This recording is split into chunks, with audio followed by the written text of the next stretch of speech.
নমস্কাৰ মহানমিকা শৰ্মাৰ মুহূৰ্তত এটা চাঞ্চল্যকৰ খবৰ লৈ আহিছো কিয়নো এবাৰ দেখিবলৈ পোৱা গৈছে ঘৰৰ ভিতৰৰে সোমাইছে এতিয়া বাৰখনি পানী আমি আপোনালোকক জনাইছো খবৰ ঘৰৰ ভিতৰৰে এতিয়া বাৰখনি পানী সোমাইছে কিয়নো আগন্তুক কেইবাটাও দিনত এলাৰ্ট জাৰি কৰা হৈছে তাৰ মাজতে যেহেতু এতিয়া বানৰ সংহাৰ অব্যাহত আছে আৰু এবাৰ বানে শেহতীয়াভাৱে এক প্ৰকাৰ তাণ্ডৱৰ সৃষ্টি কৰিছে দৃশ্য আমি আপোনালোকক দেখুৱাবলৈ চেষ্টা কৰিম যেহেতু এবাৰ শেহতীয়াভাৱে দেখিবলৈ পোৱা গৈছে ঘৰৰ ভিতৰৰে সোমাইছে বাৰখনি পানী আমি আপোনালোকক দৃশ্য দেখুৱাইছো এতিয়া দেখিবলৈ পোৱা গৈছে সামগ্ৰী দৃশ্য আমি আপোনালোকক দেখুৱাইছো যিটো ৰাজ্যত বানৰ সংহাৰ বৰ্তমানে অব্যাহত আছে প্ৰান্তে প্ৰান্তে এতিয়া এনে ধৰণৰ ঘটনা সংঘটিত হৈছে যি ঘটনা দেখিলে আপোনাৰ বুকু কঁপি উঠিব কাৰণ এবাৰ শেহতীয়াভাৱে আমি আপোনালোকক জনাইছো খবৰ এবাৰ দেখিবলৈ পোৱা গৈছে ঘৰৰ ভিতৰে সোমাইছে বাৰখনি পানী এতিয়া ঘৰৰ ভিতৰে সোমাইছে যাৰ বাবে নিৰাপদ স্থানলৈ ঝাপলি মেলিবলগীয়া হৈছে সৰ্বসাধাৰণ ৰাইজে দৃশ্য দেখুৱাইছো আমি আপোনালোকক সামগ্ৰীত এনে ধৰণৰ ঘটনা সংঘটিত হৈছে সামগ্ৰীত বানৰ সংহাৰ দেখিবলৈ পোৱা গৈছে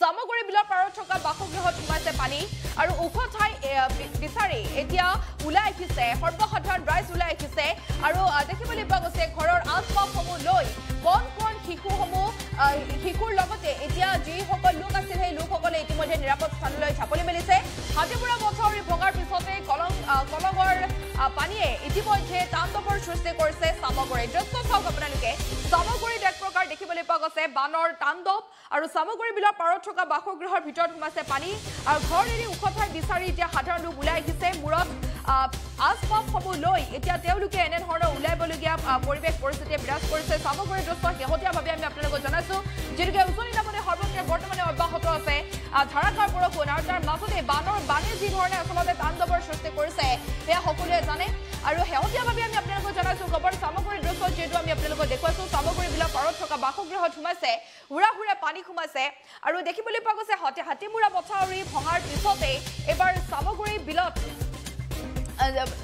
এবাৰ দেখিবলৈ পোৱা গৈছে সামগ্ৰীৰ এবাৰ বিভিন্ন প্ৰান্তত দেখিবলৈ পোৱা গৈছে এনেদৰে পানী হুৰা সোমাইছে যাৰ বাবে সৰ্বসাধাৰণ ৰাইজে মূৰে কপালে হাত দিবলগীয়া হৈছে তাৰোপৰি এতিয়া দেখিবলৈ পোৱা গৈছে যি ধৰণে আচলতে ঘৰৰ আচবাবসমূহ আছিল সা সামগ্ৰীসমূহ আছিল সেই সা সামগ্ৰীসমূহ লৈ তেওঁলোকে নিৰাপদ স্থানলৈ ঝাপলি মেলিবলগীয়া হৈছে কি সৰু কি ডাঙৰ সকলোৱে এতিয়া শেহতীয়াভাৱে দেখিবলৈ পোৱা গৈছে নিৰাপদ স্থানলৈ ঝাপলি মেলিছে দৃশ্য আমি আপোনালোকক দেখুৱাইছো সামগ্ৰী দৃশ্য দেখুৱাইছো আৰু এতিয়া দেখিবলৈ পোৱা গৈছে ক্ৰমাৎ সময় বাগৰাৰ লগে লগে এক প্ৰকাৰ বানে তাণ্ডৱৰ সৃষ্টি কৰিছে ব্ৰহ্মপুত্ৰৰ জলস্তৰ বৃদ্ধি পাইছে বৰাকৰৰ জলস্তৰ বৃদ্ধি পাইছে যাৰ বাবে 20খনতকৈ অধিক নৈ উপনৈসমূহ উফন্দি উঠা পৰিলক্ষিত হৈছে নৈ উপনৈসমূহ উফন্দি উঠাৰ লগে লগে দেখিবলৈ পোৱা গৈছে কৰবাত মথাউৰি ছিগিছে আৰু কৰবাত গৰাখহনীয়াৰ সৃষ্টি হৈছে আৰু এনে ধৰণৰ ঘটনা সংঘটিত হোৱাৰ লগে লগে গাঁওসমূহতো পানীয়ে বুঢ়াই পেলোৱা পৰিলক্ষিত হৈছে দৃশ্য দেখুৱাইছো আমি আপোনালোকক মৈৰাবাৰী ক্ষমা কৰিব সামগ্ৰীৰ দৃশ্য আমি আপোনালোকক দেখুৱাইছো সামগ্ৰীত এবাৰ দেখিবলৈ পোৱা গৈছে এনে ধৰণৰ পৰিৱেশ পৰিস্থিতিয়ে বিৰাজ কৰিছে আৰু বানাক্ৰান্তৰ মাজত এইবাৰ হাহাকাৰ লগা পৰিলক্ষিত হৈছে আৰু বাসগৃহত যিহেতুকে পানী সোমাইছে বাসগৃহত পানী সোমোৱাৰ লগে লগে তেওঁলোকে হঠাৎ যিহেতুকে পানী সোমাইছে বুলি জানিব পৰা গৈছে হঠাৎ হাতীপুৰা মথাউৰি ভঙাৰ পিছতে এইবাৰ দেখিবলৈ পোৱা গৈছে কলঙৰ পানীয়ে সামগ্ৰীত তাণ্ডৱৰ সৃষ্টি কৰিছে আৰু সামগ্ৰীত কলঙৰ পানী প্ৰৱেশ কৰাৰ লগে লগে এক প্ৰকাৰ হাহাকাৰ পৰিৱেশে বিৰাজ কৰিছে বন্যাৰ্তৰ মাজত আমি আপোনালোকক জনাইছো আৰু এই সন্দৰ্ভত আমাৰ সংবাদদাতা সেই স্থানত যিহেতুকে উপস্থিত আছে জিতুমণি শইকীয়া সেই স্থানত উপস্থিত আছে জিতুমণি শইকীয়াৰ লগত পোনে পোনে সংযুক্ত হৈছো আৰু জিতুমণি শইকীয়া যিহেতুকে দেখিবলৈ পোৱা গৈছে সামগ্ৰীত এক প্ৰকাৰ বানে তাণ্ডৱৰ সৃষ্টি কৰিছে আৰু আমি আপোনাৰ পৰা জানিবলৈ চেষ্টা কৰিম যিহেতু এবাৰ দেখিবলৈ পোৱা গৈছে মথাউৰি হাতীপুৰা মথাউৰি ভঙাৰ পিছত কলঙৰ পানী সোমাইছে সামগ্ৰীত বিস্তীৰ্ণ অঞ্চল ইতিমধ্যে বুঢ়াই পেলাইছে সৰ্বসাধাৰণ ৰাইজৰ মাজত এক প্ৰকাৰ আতংকময় পৰিৱেশে বিৰাজ কৰিছে আৰু নিশাৰ ভাগলৈ পৰিস্থিতি কেনে ধৰণৰ হ'ব পাৰে সেয়া আমাক সবিশেষ জনাওক জিতুমণি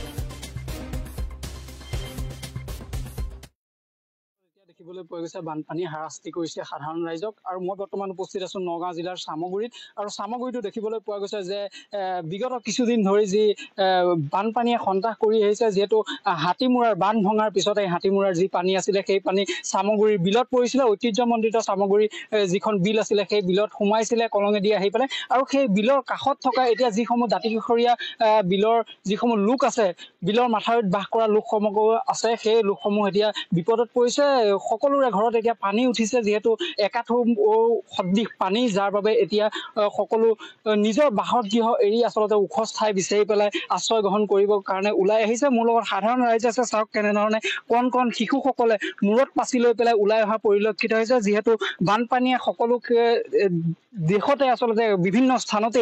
মোৰ লগত সাধাৰণ লোক আছে, মই তেওঁলোকৰ ওচৰলৈ যাম। কি ক'ব, কেতিয়াৰ পৰা পানী উঠিছে এই চামগুৰিত? পানী উঠিছে আজি ধৰক প্ৰায় এসপ্তাহ হৈ গ'ল, কিন্তু ঘৰত উঠা আজি 3 দিন। ঘৰৰ পৰা ওলাবও নোৱাৰি, ল'ৰা ছোৱালীকেইটা লৈ একদম মানে বহুতে অসুবিধা। আমাৰতো ধৰক এই ঘৰৰ ভিতৰত থাকিব পাৰি, কিন্তু ঘৰৰ পৰা এই সৰু ল'ৰা ছোৱালী বাচ্ছা বুচ্ছা লৈ পেলাই ওলোৱা বহুত অসুবিধা। আৰু আপোনাৰ এই লেট্ৰিনত পানী হৈ গ'ল, কলপাৰ ডুবি গ'ল। আৰু বিশেষকৈ আপোনাৰ এই ৰাস্তাটো কেইবাবাৰো অহাৰ পিছত এই কিছুমান লিডাৰ আছে, নামকেইটা ক'ব নোৱাৰি। এই লিডাৰকেইটা কি কৰে, আধাৰশিলাখন বনাই পেলাই এই কি কয় এই জব কাৰ্ডৰ কামলাকেইটামান আনি পেলাই এইখিনি এই ৰাস্তাটো অলপ কোৰ মাৰি পেলাই ফটো মাৰি লৈ যায়, আৰু ৰাস্তাৰ কোনো নাম গন্ধ নাই। তেনেকে প্ৰায় ডুব গ'ল নেকি এতিয়া? ৰাস্তা এতিয়া এইখিনি ডুব গ'ল, আৰু আমাৰ সেই তাত একদম এইখিনিলৈকে পানী। এইটো যোনটো পানী উঠিছে আপোনালোকৰ গৃহত, সেইটো ক'ৰ পানী হয়? এইটো আপোনাৰ এই জখলাবন্ধা মাথাউৰি আৰু কি কয় হাতীমূৰা মাথাউৰি আৰু বিলৰ পানী সোমাইছে। নিশ্চয়কৈ আচলতে তেওঁলোকে আমাৰ আগত মন্তব্য কৰিছে যে হাতীমূৰাৰ বান্ধ ভঙাৰ পিছতে দেখিবলৈ পোৱা গৈছে হাহাকাৰময় পৰিৱেশৰ সৃষ্টি হৈছে সমগ্ৰ প্ৰান্ততে। চামগুৰিটো দেখিবলৈ পোৱা গৈছে, চামগুৰি বিলৰ যিসমূহ জাতি কাষৰীয়া লোক আছে, এই লোকসকল এতিয়া ওলাই আহিছে, কণ কণ শিশুসকল ওলাই আহিছে, আশ্ৰয় বিচাৰি ওলাই আহিছে। মোৰ লগত আৰু এজন সাধাৰণ লোক আছে, ৰাইজ আছে। কি ক'ব, কেতিয়াৰ পৰা বানপানীয়ে এনেধৰণে হেৰি কৰি আছে? পানীটো আজি এসপ্তাহৰ ওপৰ হৈছে, পানীটো এনেকৈ আহি আছে। কিন্তু হাতীমূৰাৰ পানীটো যেতিয়া ভাঙিছে, তেতিয়া তাৰ পিছৰ পৰাই আমাৰ ইয়াত অঞ্চলটো ডুব গৈছে, বিলত সোমাইছে। এতিয়া সোমাই আজি 2-3 দিন হৈ গ'ল, পানী ঘৰৰ ভিতৰত সোমাই গ'ল। মানে এতিয়া মানুহখিনি তাৰ পৰা আছে, ইয়াত 10 ঘৰমান মানুহ আছে। 10-15 ঘৰ আৰু আশংকা আছে নেকি? আৰু উঠিব পৰা সম্ভাৱনা? এতিয়াতো পানী বাঢ়ি আছে, কিন্তু বেছি হৈ যাব বুলি সেইকাৰণে সিহঁতে আঁতৰি আহিছে। এতিয়া খোৱাৰ কোনো সুবিধা নাই, খোৱা পানীৰ কাৰণে অসুবিধা হৈ আছে। তাৰপিছত আপোনাৰ লেট্ৰিন টয়লেটৰ কাৰণে অসুবিধা আছে। সেইকাৰণে ওখ ঠাইলৈ এতিয়া আমি গৈ পেলাই তেওঁলোকক ইয়াত বিধায়ক বা কোনোবা তেনেকুৱা ইয়াত আহিছে নে নাই? কোনো অহা নাই এতিয়ালৈকে, কোনো অহা নাই।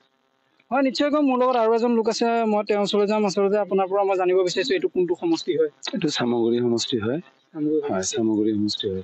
কি ক'ব, ইয়ালৈ বিধায়কসকল আহিছে? নহয়, তেওঁলোক বৰ্তমানলৈকে অহা নাই। আৰু কালি তেওঁলোকৰ 2জন মানুহ আহিছিলে, আহি পেলাই খবৰ লৈ গ'ল। যিহেতু পানীত তেওঁলোকে যাব পৰা নাই, আৰু কালিলৈকে পানী অলপ কম আছিল, আজি ৰাতি পানীটো বেছিকে হ'ল।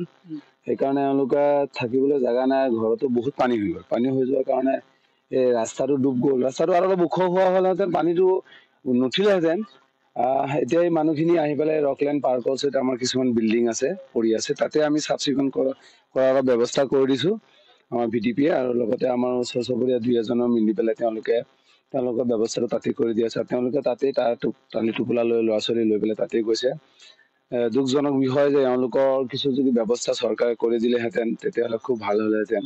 কাৰণ এই পানীৰ প্ৰভাৱটো প্ৰায় ওচৰ চুবুৰীয়া যি অঞ্চল আছে, আপোনালোকে দেখিছে গটঙাকে আদি কৰি বা এইফালে আপোনাৰ এই বাগবোৱালি চাৰিওপিনে পানী মানুহৰ ঘৰৰ ওচৰ চাপি গ'ল।